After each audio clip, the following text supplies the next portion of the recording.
All right. Well, Mike, we're gonna do what I have to give all credit for you here. Uh, Figured we take this episode of the Irish Huddle, of course, live on YouTube if you're watching us there, to kind of go through Notre Dame's, I don't know, what you call it, perfect class, dream class, whatever you want to do, trying to be as realistic as possible, like within reason of like, all right, you could have a dream class full of 5-star guys who Notre Dame technically offered, but they haven't talked to in several months. But we're gonna get into that.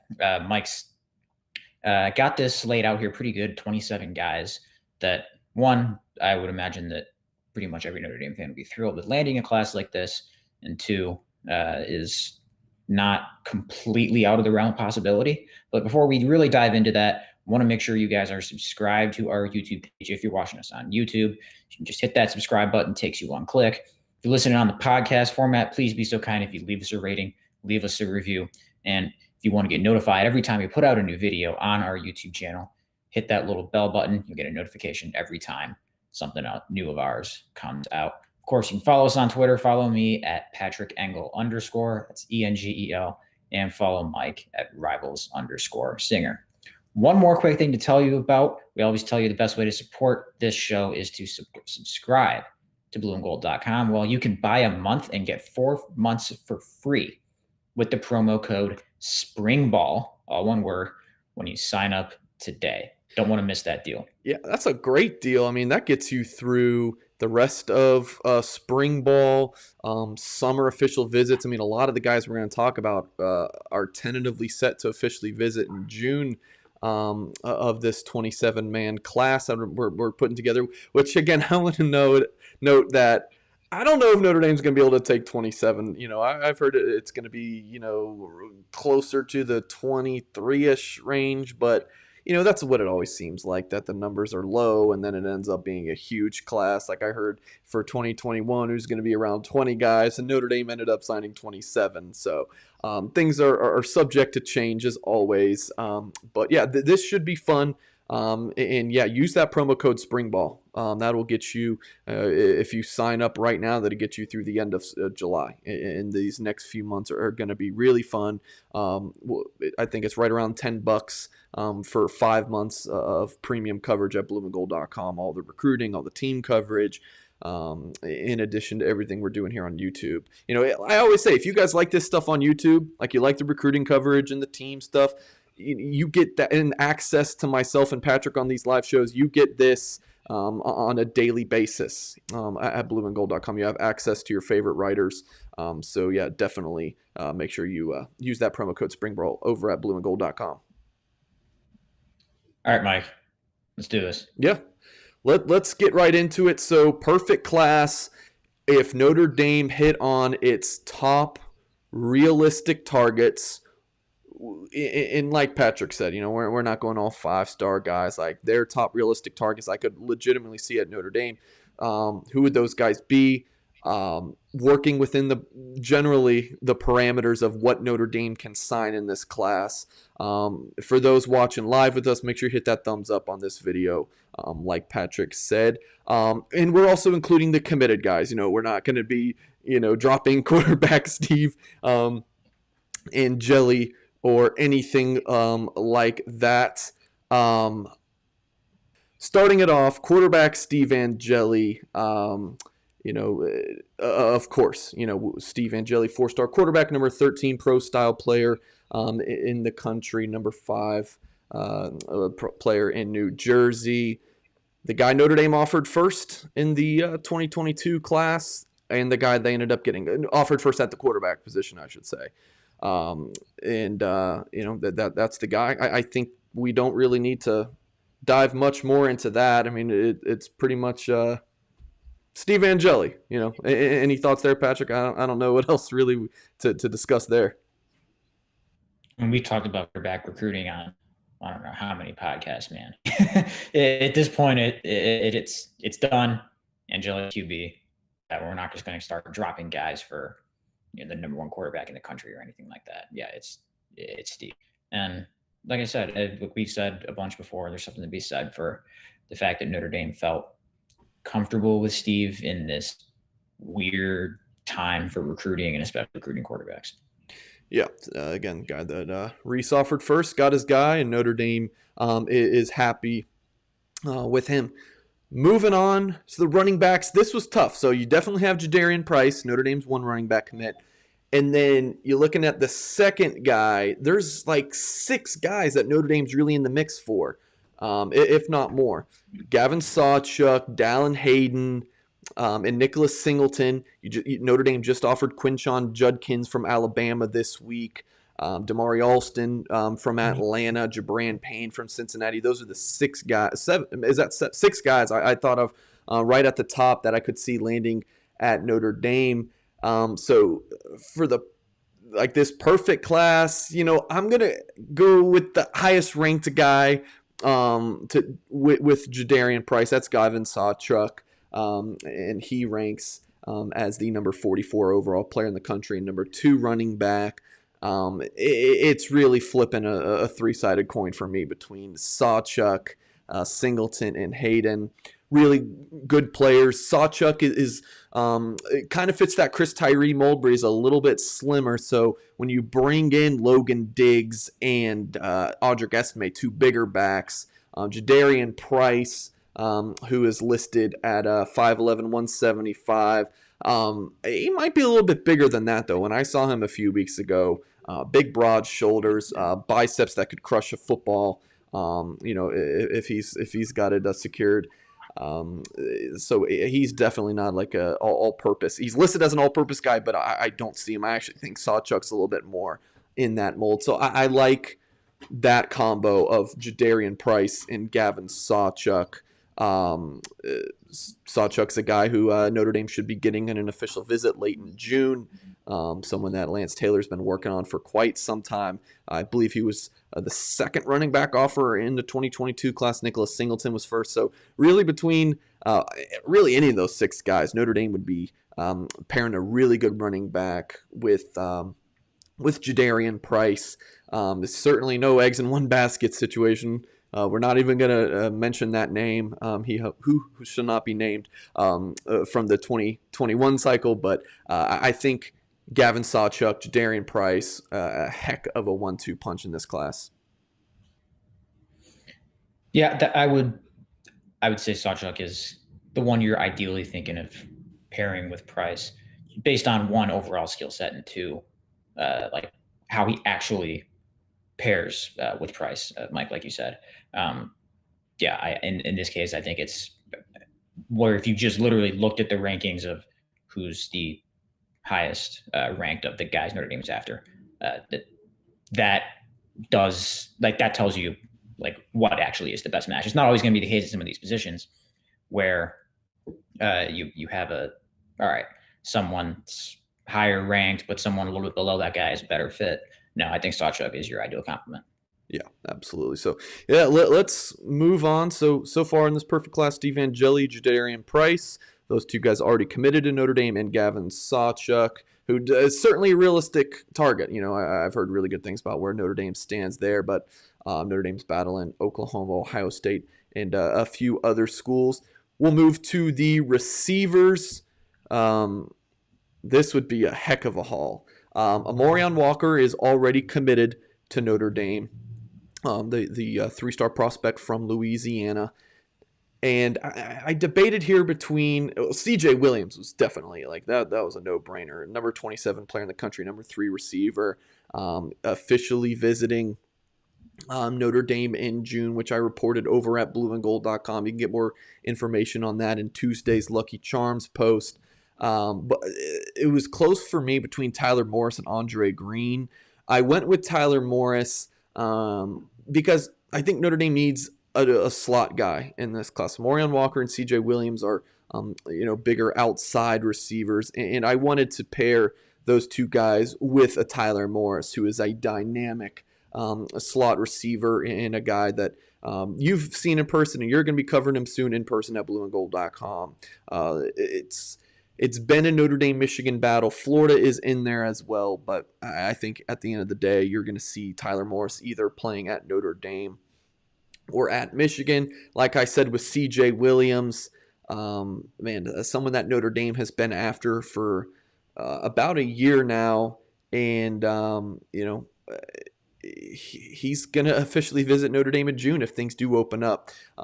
Texas is in there. Ohio State will also get official visits in June. Have to factor in USC, I'm sure, the local school. But you look at the past. Let's say this receiver class does hold. It would be following in line with what Notre Dame. It would be an incredible class, but it's not like that much better than in years past. Remember 2020, 5-star Jordan Johnson, Xavier Watts, who's looked great in the practice footage this spring, and Jay Brunell, someone who we don't talk a lot about, but I hear good things about. And then in 2020, you signed a pair of, I think Deion Colsey ended up sliding out of the top 100, but to me, he is a top 100 receiver. Quick note for those in the YouTube live comments, we're going to get to questions later. So you can ask them, but we're not going to answer them right now, so you might as well just hold them until later. But yeah, to that 2021 class, in my opinion, that's 2 top 100 receivers. And Deion Colsey and Lorenzo Styles, and Styles did finish as a borderline 5-star player. And you also had Jaden Thomas, who had offers from Alabama and Ohio State and all those schools, and he was a 4-star guy. So this class, a 3-star in Amarion Walker with high upside. CJ Williams, a borderline 5-star guy who had a really nice game this past Friday, catching a couple of touchdowns. And Tyler Morris from Chicago, number 78 overall player in the country. So I would think that Notre Dame fans would be pretty excited about this class. I'm with you in that if you're looking at, all right, who's kind of your must, I don't want to must get, but recruitment you most like to win. I'll put it that way. I think it's Tyler Morris as well. Yes, I've seen him in person. You absolutely like the quick twitch ability and fluidity he gives you, the playmaking from the slot that he would bring. But more importantly, it's kind of a recruitment that would be a really good win overall. Notre Dame, as you look at the recent ones on defense, where Marcus Freeman has kind of slid in there. Mainly the two that kind of come up in the top of your mind are Joshua Burnham and Tyson Ford, where they're probably kind of in somewhere else. Freeman comes in and kind of helps turn that tide among other staff members involved, but certainly he helped swing that thing one way. So you've seen that with top 150 guys on defense. This would be a really I think big one for the offensive staff to be able to do that too. And not in a way that it's like, oh, they've never done it or anything, but just Midwest kid, very much a Notre Dame kind of type Notre Dame kid, to use that cliche buzz phrase, whatever. Yep. And same thing, be able to swing it from possibly leading somewhere else or undecided to Notre Dame getting him in the class. Because when you factor all of those things in, and especially if June visits happen, putting on a visit that helps do that. I think that would just be a good thing for Notre Dame to have, and to have it receiver, and obviously a position that we've talked about a ton, and all the you guys like talking about, and it comes up on the message boards all the time. So yeah, when you combine all those factors of what would happen to land Morris and what he gives you, I think that'd be kind of the one you'd pick as your part of an ideal class. Yeah. So 6 players, 5 are 4-star players so far. And let's move to tight end. And I did a little want to mention real quick for YouTube that a little asterisk denotes that the player is already committed to Notre Dame. So I did a little bit of a cop-out here. Because with the tight ends, I've said multiple times, whether it's our recruiting wrap or our Pollock Champion show or post at blueandgold.com, that Notre Dame's going to most likely sign 2 tight ends in this class. I do not think they're going to sign 3. Is it possible? I guess, but I mean, raise your hand if you've ever heard of a school signing 3 tight ends. I mean, I'm sure it happens, but it's rare. It's like Notre Dame signing 3 quarterbacks. It happened, a decade ago. I believe that was Tommy Reese's class too, but that's very rare. Yeah, it just doesn't happen. I don't see Notre Dame signing 3 tight ends, especially after they signed 2 in 21 in Evans and Barong, and then 2 in 2020. with Bauman and Mayer. So I'm going to say just two of the following three. Jack Nichols already committed. Then you have Eli Raridan, who I call double legacy. His dad played at Notre Dame, and his grandfather was the strength and conditioning assistant coach at Notre Dame. And then Holden Stays, a four-star tight end from the Atlanta area. So I think of these three, Jack Nickel, Holden Stays, Eli Raridan, Notre Dame's going to get two. It's a little bit of a cop-out, but that's where I'm at. I would take most any other situation and rib you for copping out, but yeah, like nobody's, I don't know, no one's signed three tight ends. That's a long-term crack staff project there to figure out when the last time any, say, Power 5 school signed three tight ends that wasn't a triple option team that had those guys who were classified as tight ends on their recruiting profile coming into blocking fullback or something like that. I don't even know. Like, what's the situation where you need to, like, I don't know, early 2010s Stanford when they actually played three tight ends a bunch? I don't know. We'll see. But yeah, Holden Stays. You definitely get the Tommy Tremble vibes, and not just because of resemblance. I think you see a lot of upside as a receiver and someone who likes to block. Yeah. I don't know. I think that's it. I mean, look, Jack Nichols committed. It's the second commit, made his pledge last summer. Holden Stays, Notre Dame absolutely loves. And Eli Raridan's in a legacy. So is it a first man in thing? Like, I will leave that up to the Notre Dame staff to kind of figure out what happens there. But yeah, so we'll say two of the following three of Jack Nickel, Raridan, and Holden Stays for the Notre Dame perfect class here. And really, that's not even the perfect class. That's just the reality. They're going to get two of those three guys.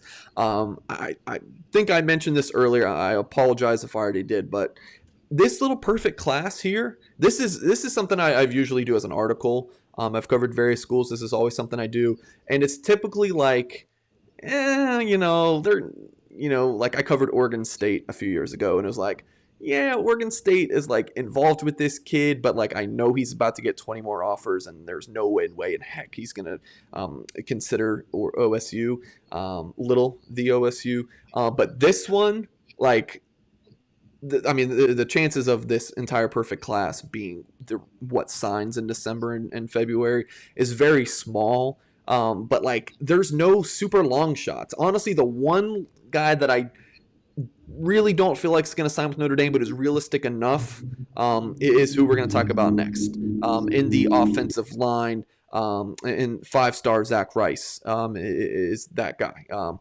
Notre Dame is in there, though, so it's realistic. But just from what I've been told, I just don't think that he's going to end up at Notre Dame. I think it's going to be like a North Carolina or Virginia, Ohio State. One of those schools I feel like it will be his destination. But yeah, I've got a 5-man offensive line class. I'm not sure if Notre Dame wants to take classes of 5 back-to-back years. But yeah, you got Joey Tanona, an interior player already committed. Ty Chan is a tackle all the way, someone with really high upside. He's not having a junior season at all. Massachusetts did not play in the fall, and they're not, at least the last time I'd spoken with Ty, he told me they weren't having a spring season either. So Ty Chan, someone you're going to see take a big jump from sophomore to senior year, like you've never seen, because there's no junior season. And then moving along with these other three guys who are currently uncommitted. Billy Schrouth, someone who's been a long time Notre Dame lean. Have him in this perfect class. Notre Dame has really valued him and felt like since last summer he's been strongly trending towards Notre Dame. Notre Dame doesn't recruit a ton in Wisconsin, but I feel like they're going to get 2 guys, if not 3, in this recruiting class. If Joe Brunner is that tackle, there's we'll get to the tackle in a second, but yeah, Carson Hinsman, a guard or center, and a really good-looking player. Nation's #1 center per Rivals, number over 82 overall player nationally. With both Hinsman and Trouth, it looks like Notre Dame versus Wisconsin. And right now, I think Notre Dame is actually going to win both. We'll have to see, but that's kind of the feeling right now. And then, yeah, Zach Rice, the 5-star. offensive tackle. Don't have his page pulled up right now. Yeah, we're struggling a little bit today, but yeah, I don't think he is going to end up at Notre Dame.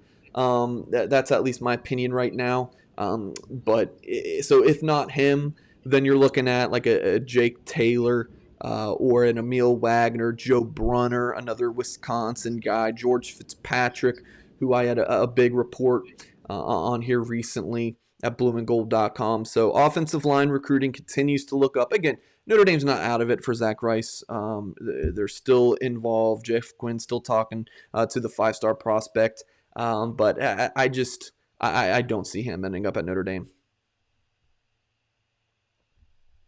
Have a, I mean, it's kind of nice where, all right, this is a position that Notre Dame has been very successful in recruiting and developing lately. And yeah, it makes sense that that'd be one where you're well positioned to get a 5-star just because that kind of sells itself to a degree. But I feel like that, like, if you looked at any position where, all right, where would you most want to insert 5-star, or where would having a target and one you went all in on for a while and ultimately don't get is going to sting the least, it's probably right here just because those other guys you mentioned. Yeah. I have very little concern at this point, and just going from everything you reported and what we've talked about on here, that Notre Dame won't end up with, I don't know, 4-star linemen and a couple of guys in that top 100 range or 150 range yet again. Yeah, no concern here about offensive line recruiting. I mean, Jeff Quinn's done a really nice job. I'm still looking around and listening for the Jeff Quinn critics because I haven't heard from them in a while. He's about to get 4 players drafted, offensive line recruiting has been very good. I mean, Tosh Baker, might be the starting left tackle this fall.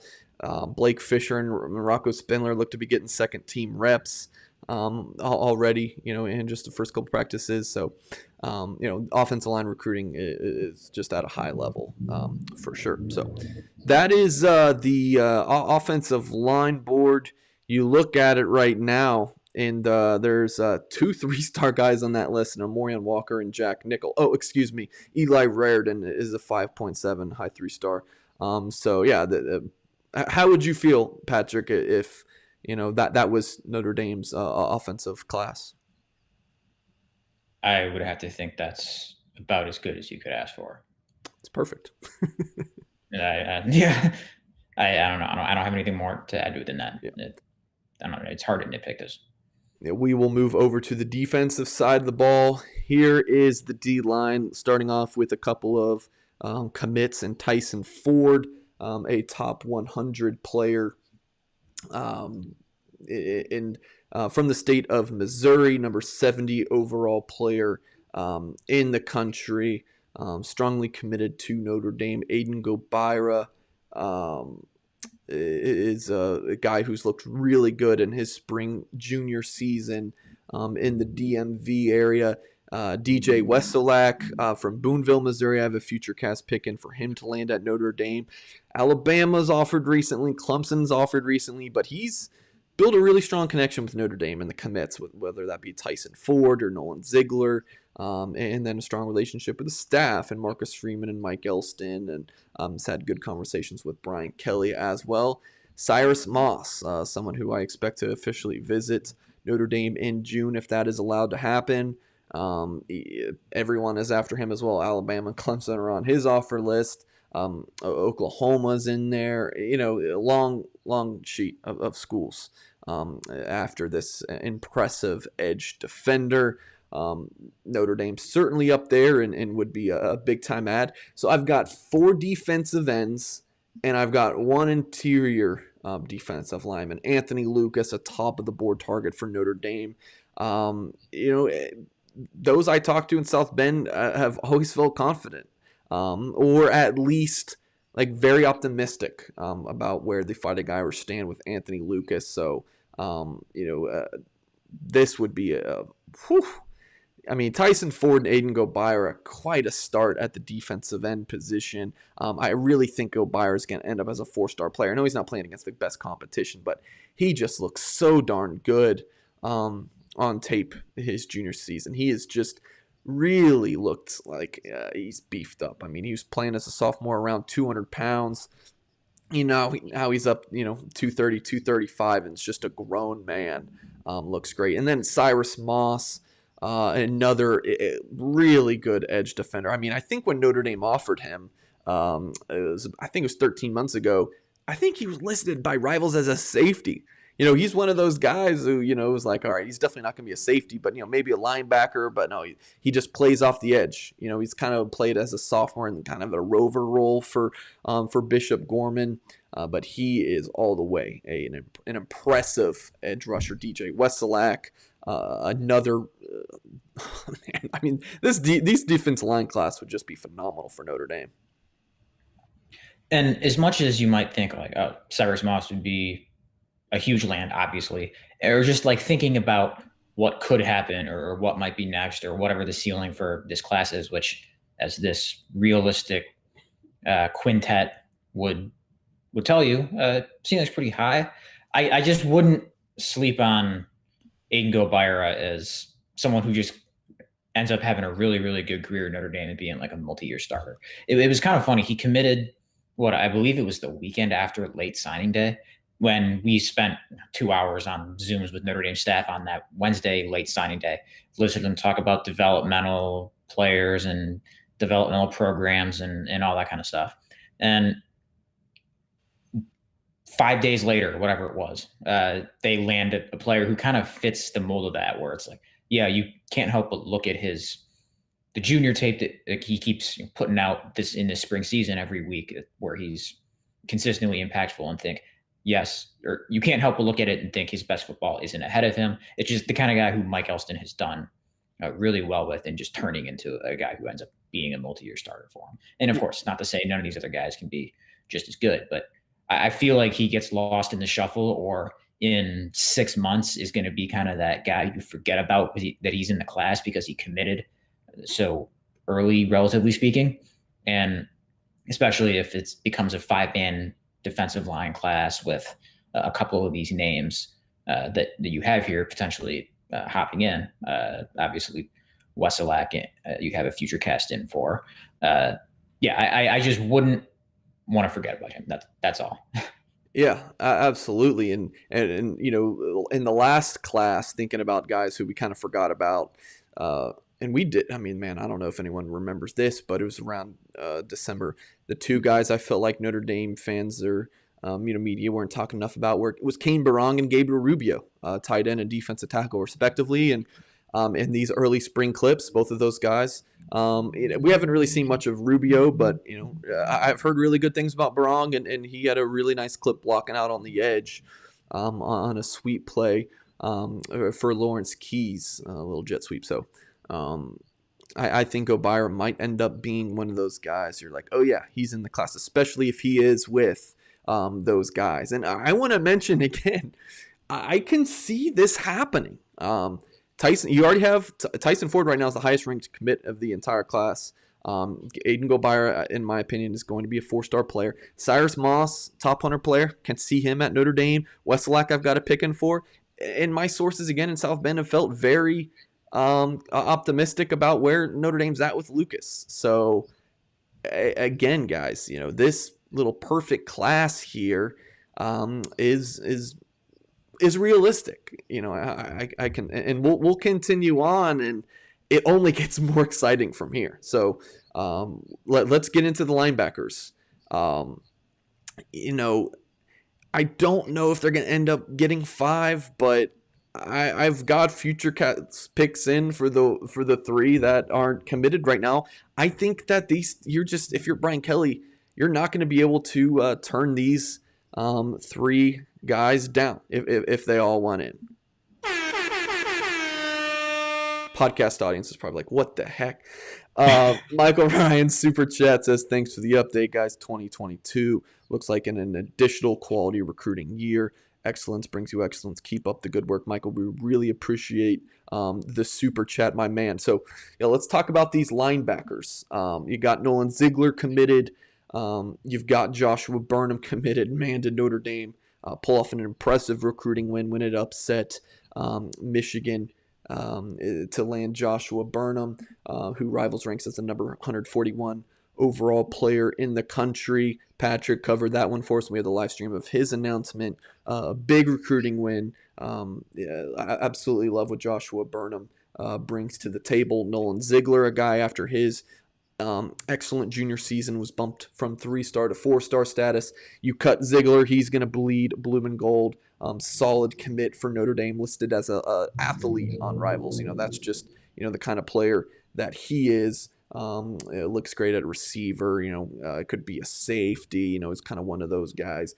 And then moving along, you got Nuafe Jr. Tui Halamaka.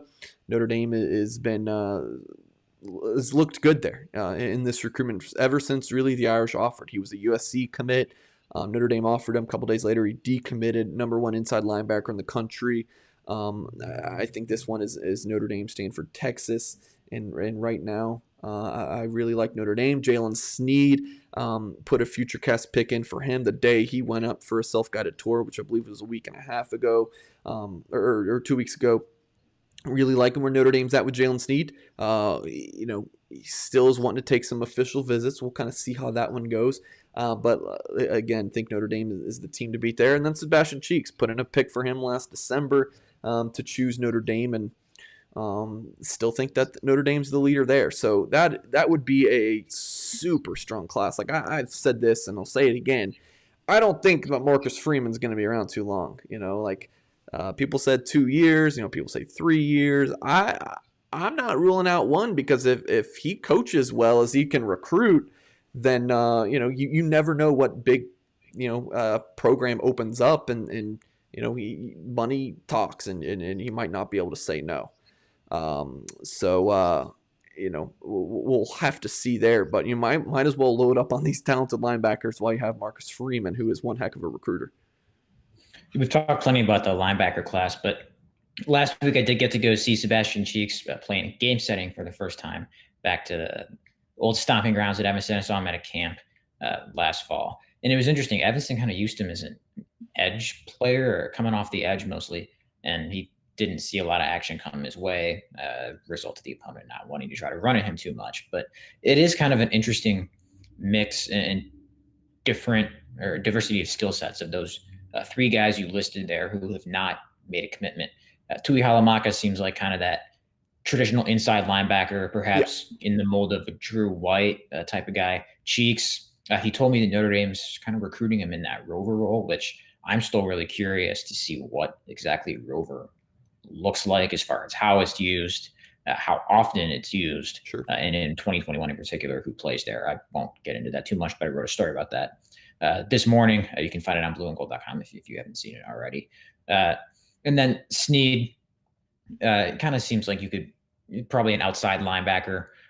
You'd think of him as like a weak side guy, but someone who seems like, I don't know, what about you, Mike, who has some positional versatility, which we've heard Marcus Freeman and Brian Kelly talk about that they value in linebackers. So that would be an impressive haul in its status as recruits, but also they have a pretty good, would do a good job if this is in fact the 5 or 4 out of the 5. Let's just say 4 for now.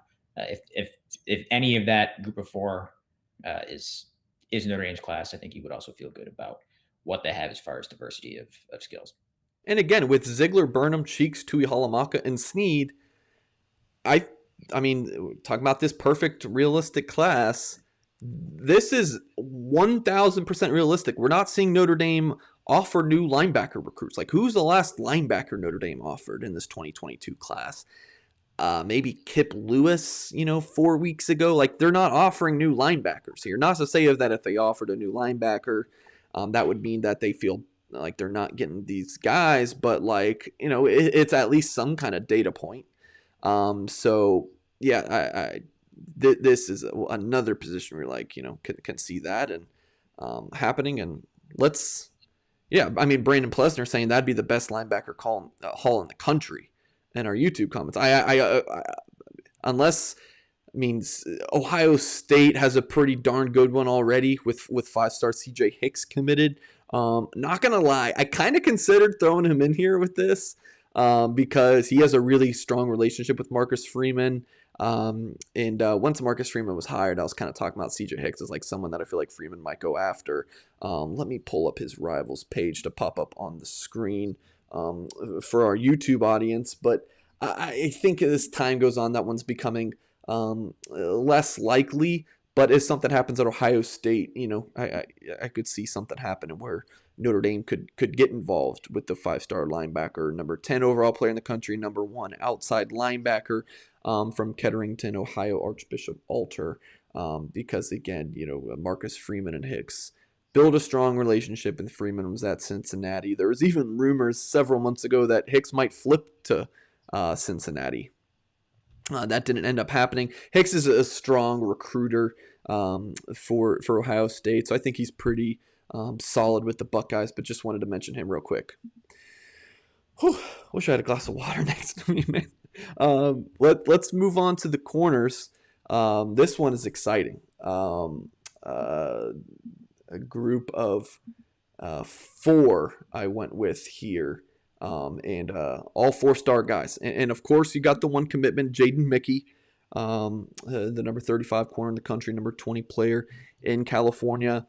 Boom, the parlay of Kamari Rogers and Jair Brown, 2 4-star cornerbacks. And this perfect class, Notre Dame flips Brown, who is visiting Notre Dame's campus this weekend. That's what he told me yesterday. He's going to be visiting on Saturday. Kamari Rogers, his good friend, top 50 overall player in the country, and Xavier Nwankpa, top 100 player, someone who I feel like is going to inch closer to 5-star status. Man, his junior season was an impressive in Jaden Mickey. I mean, dang, that defensive class, find the hole. Where? I mean, you can pick apart the offensive class a little bit maybe because you signed a 3-star or 2, but the stargazers, the offer list people, the film junkies. I mean, this would be, you'd put up that defensive class and really the entire class for Notre Dame against anyone in the country.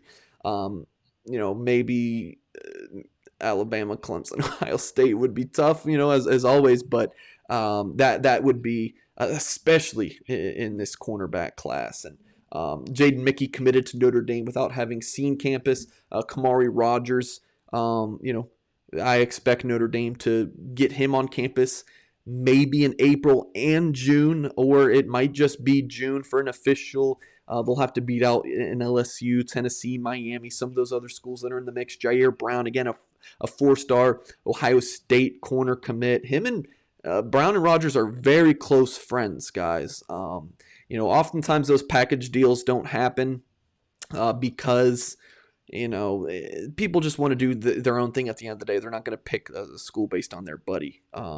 Typically the only package deal you'll see if there's like a twin or something like that will happen, or they have that kind of connection or something of that line. But think that one can actually happen in Xavier Nwankpa. This one is I think it's unlikely. I think Ohio State's the leader, but he's been to Notre Dame's campus before. He visited and was one of the Fighting Irish's first offers back in November 2019. We talk about that all the time. Notre Dame had a lot of 2022 guys, and that ended up helping Notre Dame here in this process, that they were able to get those guys for a game day experience before the coronavirus, shut things down for recruiting visits. But if not Nwankpa, man, you still have some really good safety options. Jake Pope from Georgia, KJ Winston from the DMV, Jaden Mangum from Michigan. I mean, the defensive backboard looks great. I left out corner Nakai Martinez, who I actually have a future cast pick in, a 4-star guy from the Sunshine State. So, a lot to like on this defensive board in terms of this perfect class. Kept the last position group here, Mike, pretty spicy within Wankpa, who Yeah, I would just based on what we've talked about here in previous pods and your reporting, feels like a stretch, but he's given Notre Dame an official visit, right? And that's at least something. It's at least telling you he's not. They're already not. They're still in it. Is what I should Yeah, say. yeah, Because if you were giving him a visit, if you weren't giving him a visit, obviously you wouldn't be in it. But that feels like you had to keep it spicy. But yeah. anyway, Brown, you would think, oh, are they actually going to be able to pull him off from Ohio State? Like one of those things you never really think about fully believing until it actually happens. But he took his own time to come up to campus, or at least he's planning to this weekend. So that one I think makes sense. Yeah, like this would be a phenomenal corner haul. Just looking at Yeah. compared to previous classes and with Marcus taking advantage of Marcus Freeman being here. But yeah, I was also interested. Like you have a future cast pick in for Martinez, and he's not on here. Yeah. I don't mean perhaps that's just a situation where, all right, you have those three corners that are in before he commits, and all right, you don't want to take anything more. You figure out how numbers work, but this is probably the most interesting one as far as where do they go, and I would think most important one to land like this projected group, or even if you put in someone else like Sherrod Coville, as you just pulled up on the screen here for our YouTube audience, in place of Nwangpa, just because of defensive back had been kind of a thing that hasn't been the strongest suit outside of that guy who wears number 14, of course. Although we won't get off on this tangent, Nick McLeod blazing a 4.37 on the pro day, but this one's kind of where I'm just most interested to see where it unfolds. I would put tight end is that on offense, just because you have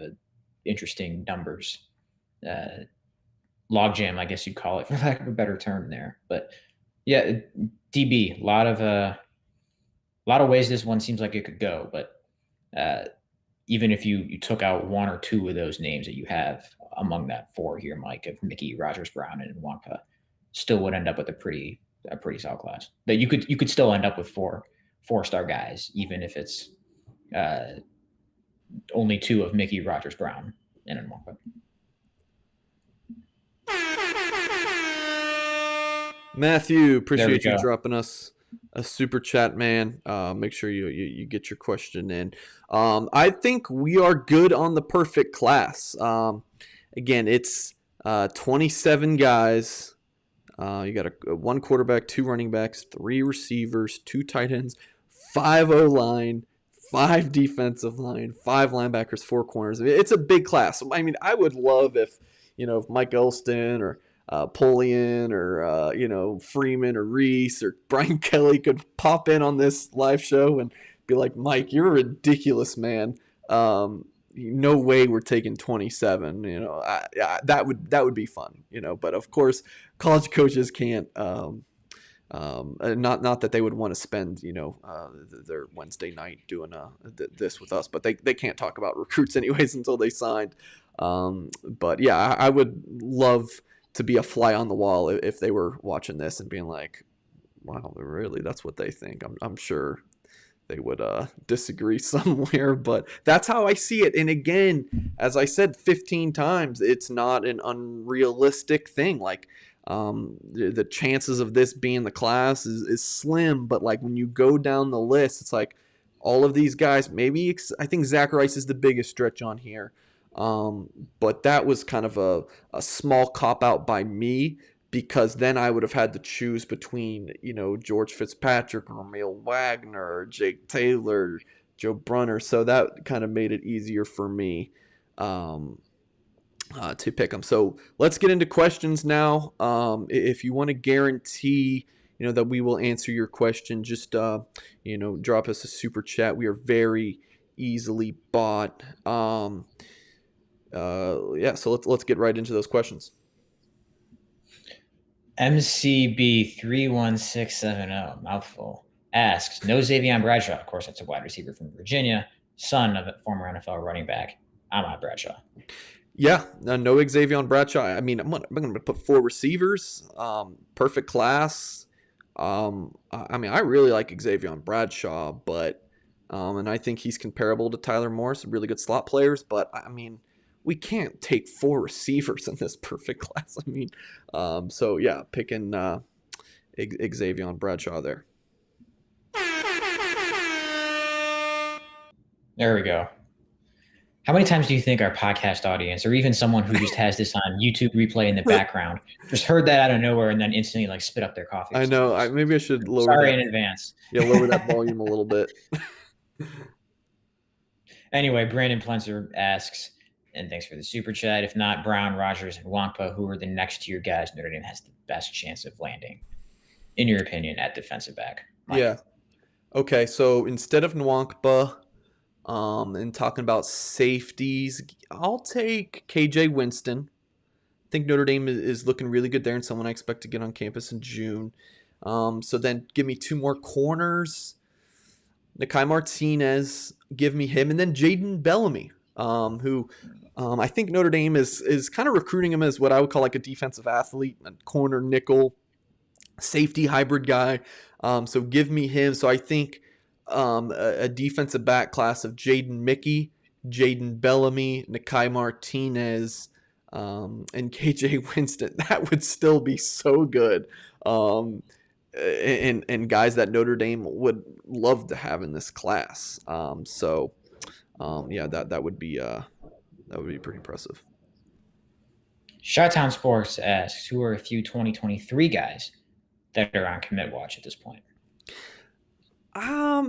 Like commit watch is an interesting term because commit watch to me is like, all right, like who's committing, like, you know, any time now.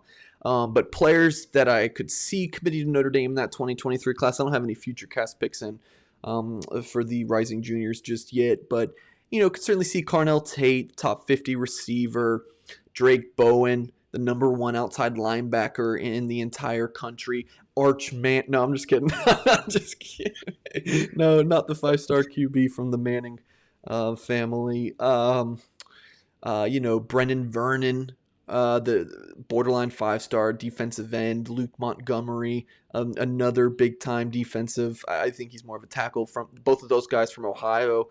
I think at the end of the day, it's going to be Ohio State, Notre Dame for both of those guys. It's always the next class that's the big one, right? You know, so 2023 looks great already with the 2023 Rivals 100 being dropped on Tuesday. Notre Dame's offered like half of them, which, you know, then goes back to the Elston comment that, you know, we can't recruit all those guys. Well, they've offered a ton of them so far, you know.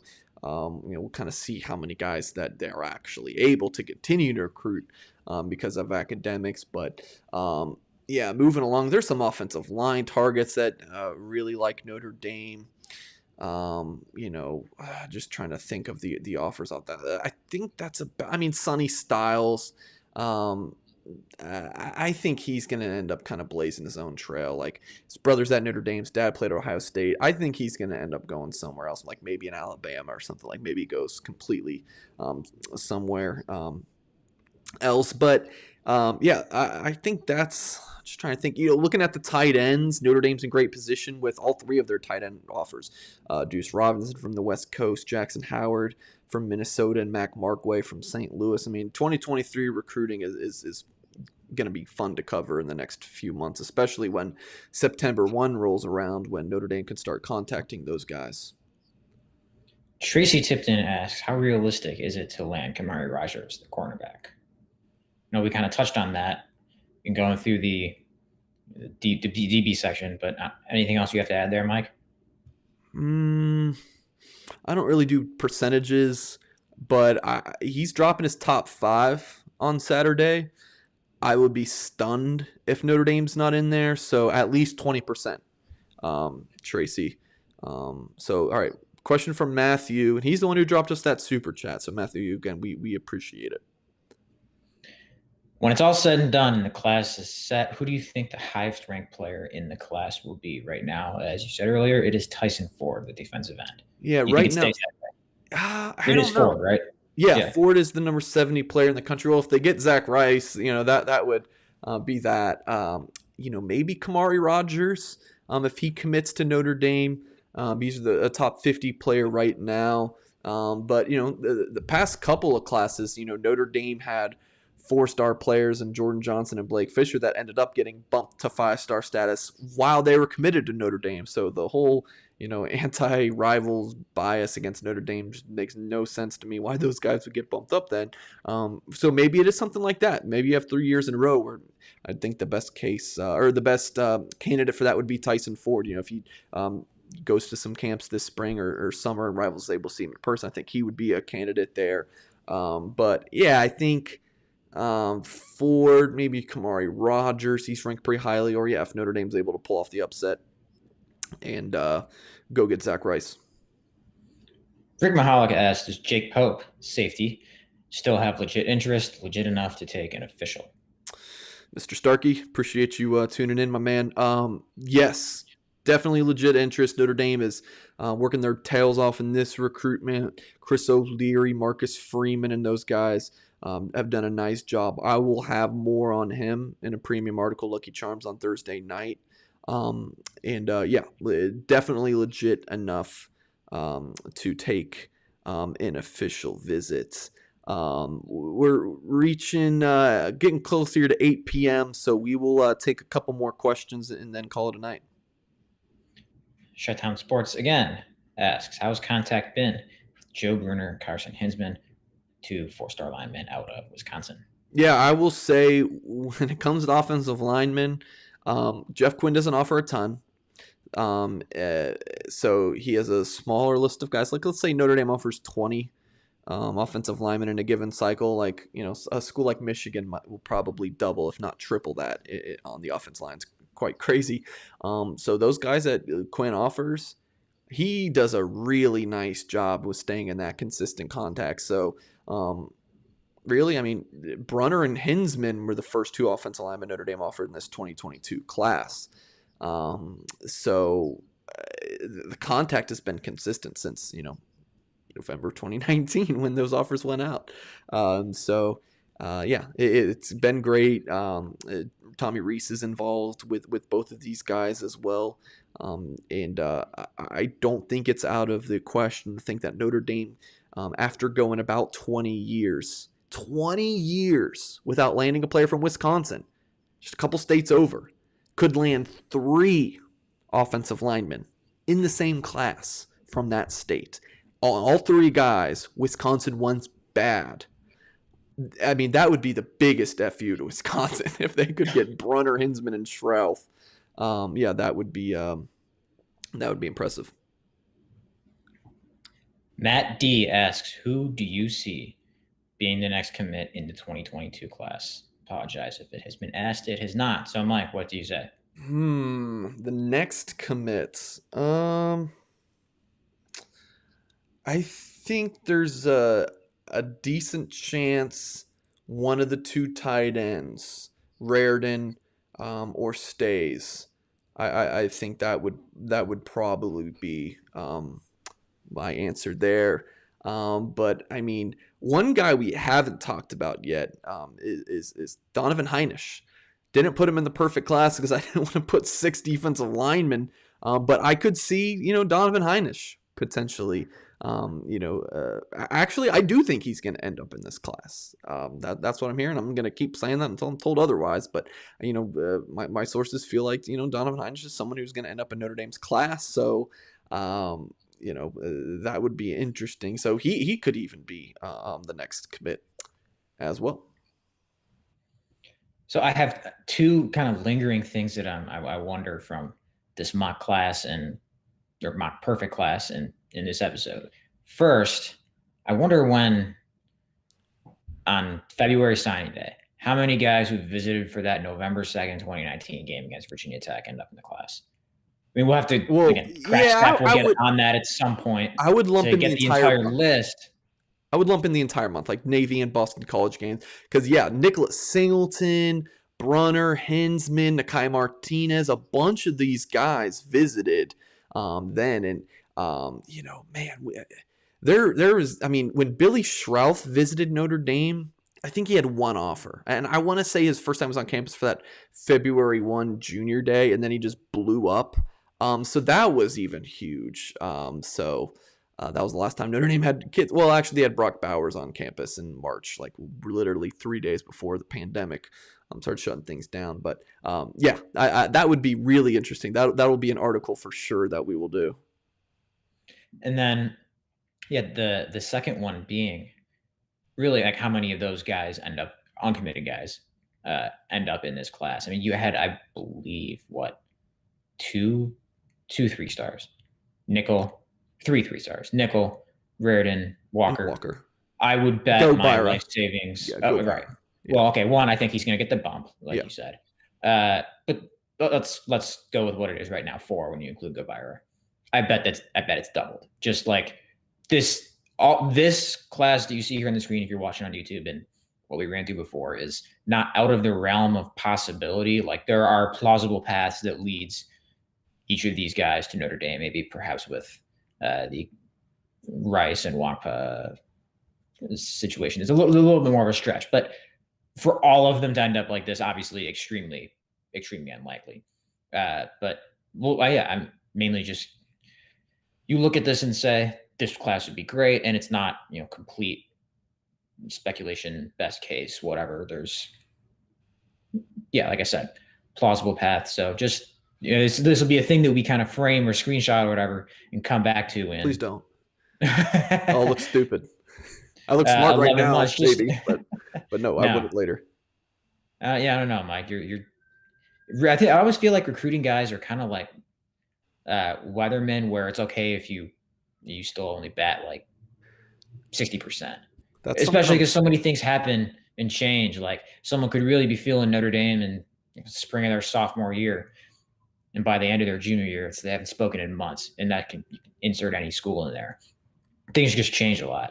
And yeah, again, as we sit here on March 31st, 2021, well in advance, almost 9 months from the early signing day, and 10-ish months from February. Like, I don't know. It'll be an interesting reference point, mainly just because, like, yeah, there is reasonable or plausible situations for each of these guys to end up, for almost all these guys, I'll say, to end up at Notre Dame. Yeah. So we will see.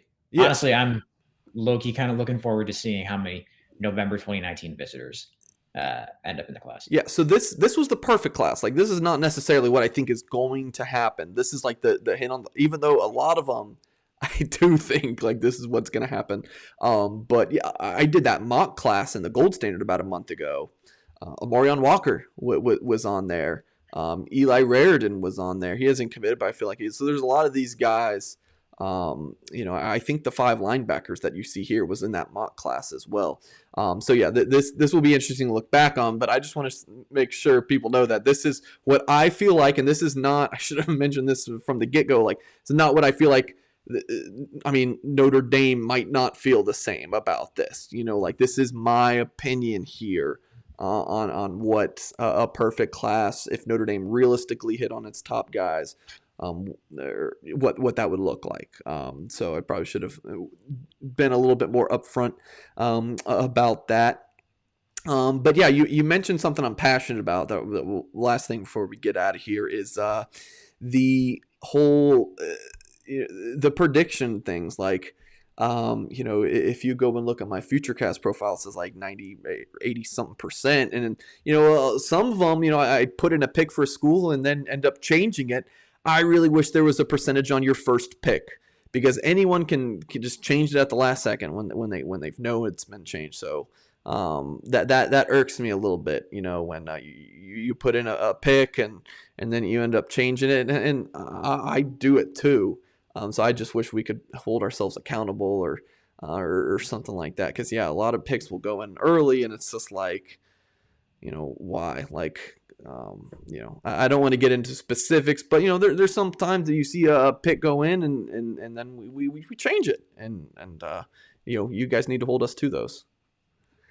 Yeah, like I said, that's why it's a weatherman type of thing. You see picks. I feel like if you couldn't change a pick from the first time that you put one in, like the best hit percentage on those would be 50%, yeah, 50, 60. And I guess there's obviously different ways to do that. You could you could hit a really high rate if you never put in one for a kid until he's in his Right. junior year or something, or like a month before he's probably going to commit or whatever. But like doing it in the same thing where, like, if you're confident enough to put one in for an underclassman or a junior or whatever, who isn't announcing for a long time, but you like where X school stands at that point in the process. Yeah, that kind of stuff changed. I think I feel we'll never know, but I feel like that best possible percentage, if you couldn't change pick, would be 50 to 60%. Yeah, and things do change. Sometimes the kids go into a school and then you feel really good about your pick on our end, and then crap hits the fan. There's been that in this recruiting cycle already. I mean, so yeah, that's certainly true. All right, we're over an hour. Sign us off, man. I want to go get some water. All right, let's wrap it up. We appreciate you guys watching. As always, for those of you who joined us live, for those of you watching back on our YouTube page, hit that thumbs up button, hit that subscribe button if you want to get notified every time we put out a new video. Hit the little notification bell. For our podcast audience, we appreciate you guys listening always. Leave us a rating and review if you'd be so kind. We'll love you forever if you leave us nice comments and 5 stars. No matter where you're listening, don't want to miss out on our promotion here to join blueandgold.com. Promo code SPRINGBALL, all one word. Buy 1 month, you'll get 4 free. It'll get you through July. Don't want to miss that. And of course, follow us on Twitter. You can follow me at Patrick Engel _. Follow Mike at Rivals _Singer. We will talk to you again next week. Till then, take care.